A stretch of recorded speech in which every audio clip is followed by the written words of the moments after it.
Hi friends, మా ఇంట్లోనేనా అపరాజిత flowers. అవి ఏమనుకుంటున్నారా, just శంఖం పూలు.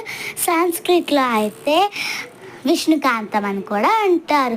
దీని బెనిఫిట్స్ ఏంటంటే మన మెమొరీ కూడా పెంచుతుంది, ఇంకా స్కిన్ గ్లోగా ఉంచుతుంది, వెయిట్ లాస్ కూడా మనకి తగ్గుతుంది. దీనికి ఎలా శంఖం పుట్టి ఒక స్టవ్ మీద ఒక బౌల్ పెట్టుకోండి. దాంట్లో అయితే 4 కానీ 3 కానీ శంఖంపూలు వేసుకొని దాని తర్వాత వాటర్ వేయండి. అలాగా కొంచెం సేపు మరగనిచ్చిన తర్వాత ఒక గ్లాస్లో వేసుకున్న తర్వాత లెమన్ పిండండి. అప్పుడు మనకి ఏ కలర్ వావ్ వస్తుంది చెప్పనా? పర్పుల్ కలర్ వావ్ వస్తుంది.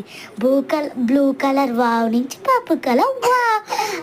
మీకు నచ్చినట్లయితే like, share, subscribe. Blue colour wow, purple colour wow wow wow.